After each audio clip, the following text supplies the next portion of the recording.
تو دو باتیں حدیث پاک کی، صدق و حدیث، حفظ و امانت، یہ دو باتیں زندہ ہو جائیں تمہارے سارے ادارے زندہ ہو جائیں گے، ہم نقصان سے نکل کر نفع میں آ جائیں گے، نفع میں آ کر اوروں کو دینے والے بن جائیں گے۔ اس ملک میں اتنے خزانے اللہ نے چھپائے ہیں اور اس ملک میں اتنے اللہ نے استعداد والے لوگ پیدا فرمائے ہیں، صرف دو چیزوں سے ہم مار کھا رہے ہیں، ہمارے جو ادارے ڈوب رہے ہیں، وہ گلگت سے لے کر گوادر تک، اس میں وسائل کی کمی نہیں، سچائی کی کمی ہے، دیانتداری کی کمی ہے، اور یہ ریلیٹڈ ہے رب ہونے کے ساتھ کہ ہم نے اللہ کے رب ہونے میں شک کیا تو ہم غلط راہوں پہ چل پڑے۔ رب تو اللہ ہے، دینے والا تو اللہ ہے۔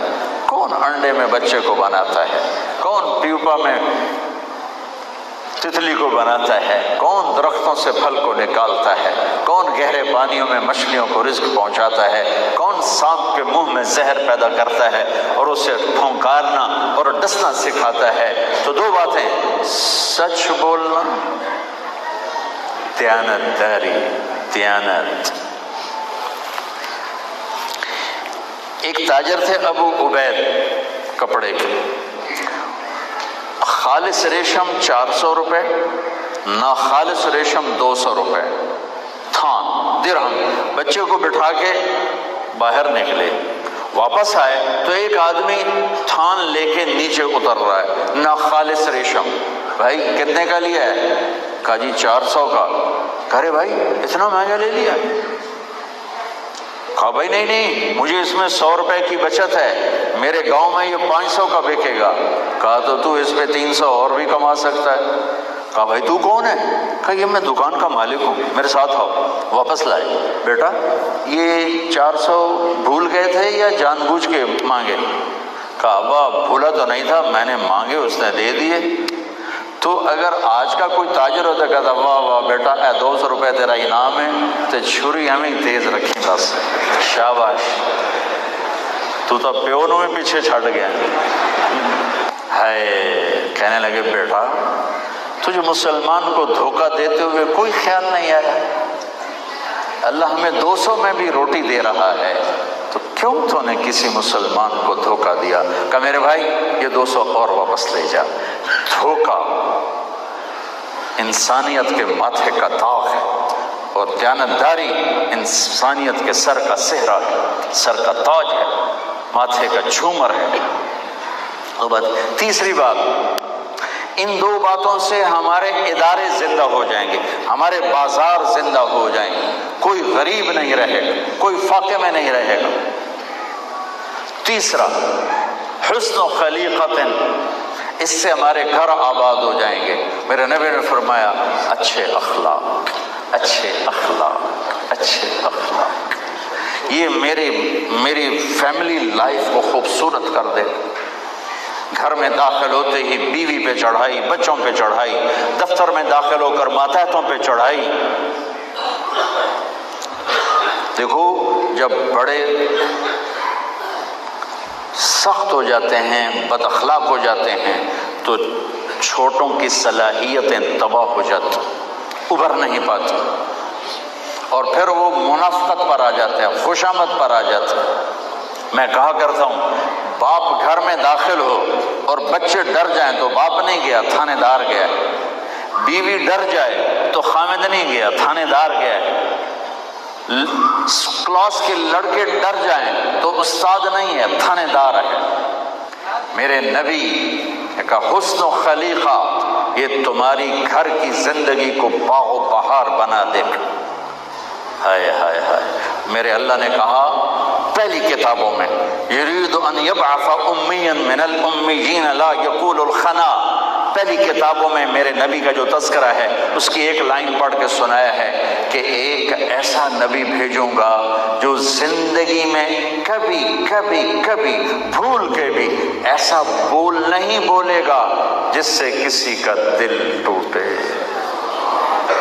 ایک نبی بھیجوں گا جو چاند کے 2 ٹکڑے کر دے گا، یہ بھی تو سچ تھا۔ ایک نبی بھیجوں گا جس کو معراج کرواؤں گا، یہ بھی تو سچ تھا۔ ایک نبی بھیجوں گا جس کی انگلیوں سے پانی نکلے گا، یہ بھی تو سچ تھا۔ لیکن کیا بات کہی جو معاشرے کو بنا دے. ایک نبی بھیجوں گا جو ایسا بولے گا، زندگی بھر کبھی ایسا بول نہیں بولے گا جس سے کسی کا دل ٹوٹ جائے، جس سے کوئی بے عزت ہو جائے، جس سے کسی کی آہ نکلے، جس سے کوئی باہر نکل کے آنسو بہائے. ایسا نبی بھیجوں گا جو دلوں کو خرید لے گا میٹھے بول کے ساتھ. حسن و خلیقت، اپنے اخلاق میرے نبی نے کہا اچھے کرو، اور اچھے اخلاق بنانے ہیں تو یہ زبان قابو میں کر لو. ہم چھوٹے بچوں کو بولنا سکھاتے ہیں نا، میں بڑوں کو چپ رہنا سکھا رہا ہوں کہ چپ رہنا سیکھو، چپ رہنا سیکھو، چپ رہنا سیکھو. آپ کا قد ہمالیہ سے بھی اونچا ہو جائے گا. صبر کرنا سیکھو. میں کتنا صبر کروں؟ میں نے بڑا صبر کر لیا ہے، میں کتنا صبر کروں؟ ایک لگاؤں گا اب تجھے. یہ شیطان اس پر آیا ہوا ہے. چھوٹے بچوں کو سکھاؤ بولنا اور بڑوں کو سکھاؤ چپ رہنا. لقمان علیہ السلام فرماتے ہیں چپ رہنے پہ کبھی نہیں پچھتایا، ہمیشہ اپنے بول پہ پچھتایا. چپ رہنا سیکھو. میرے نبی طویل الفکر ہو، لمبی خاموشی میں رہتے تھے. ایک دفعہ ہم نے کہا ابو ذر تجھے دو باتیں بتاؤں، خفیف معونتہما عظیم اجرہما والذی نفسی بیدہ لم یأت الثقلان بمثلہما. ابو ذر دو باتیں بتاتا ہوں، بہت عالی شان، اجر بہت زیادہ، مشقت بڑی تھوڑی، اور قیامت کے دن ایسا عمل جو بھی لائے گا اس جیسا اور کوئی نہ ہوگا. کہ یا رسول اللہ فرمائیں کہ ایک یہ زبان کو چپ رکھنا اور ایک اچھے اخلاق. ابو ذر پر مہینہ گزر جاتا تھا کسی سے بات نہیں کرتے تھے، خاموش، اتنا لمبا روزہ رکھتے تھے. تو لیکن ہم بولو پر کسی کا دل نہ ٹوٹے. ایسا بول نہ بولو کہ بیوی کا دل ٹوٹے، ایسا بول نہ بولو کہ خامند کا دل ٹوٹے، ایسا بول نہ بولو کہ اولاد کا دل ٹوٹے، ایسا بول نہ بولو کہ والدین کا دل ٹوٹے، ایسا بول نہ بولو کہ ماتحت کا دل ٹوٹے، ایسا بول نہ بولو کہ افسر کا دل ٹوٹے، ایسا بول نہ بولو کہ دوست کا دل ٹوٹے. ایسی بات مت کرو کہ کسی غریب کا دل ٹوٹے، ایسی بات مت کرو جس سے تمہارے گھر میں دراڑیں پڑ جائیں.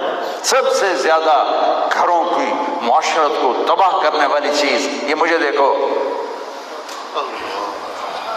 سب سے زیادہ گھروں کو آباد کرنے والی چیز مجھے دیکھو،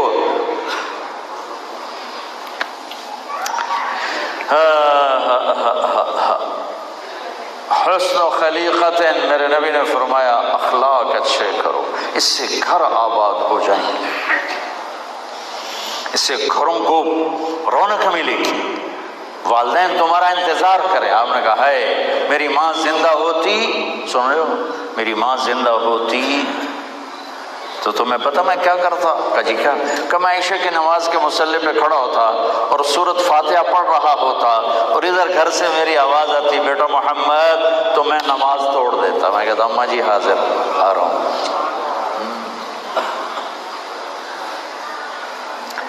آپ نے فرمایا لوگ جنت میں جائیں گے، اویس کرنی بھی جنت میں جائے گا.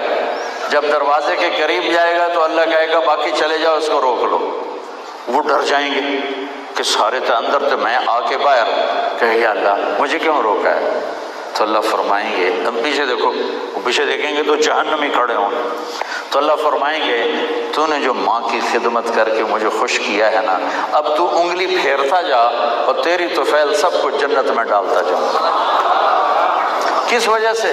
تو نے جہاد بڑا کیا، تبلیغ بڑی کی، ذکر بڑا کیا، تسبیح بڑی پڑھی، کتابیں بڑی لکھی، تقریریں بڑی کی. تو نے ماں کی خدمت کی، تو نے ماں کی خدمت کی. میرے نبی جنت میں گئے تو آپ نے قرآن کی تلاوت سنی. آپ نے کہا یہ کون تلاوت کر رہا ہے؟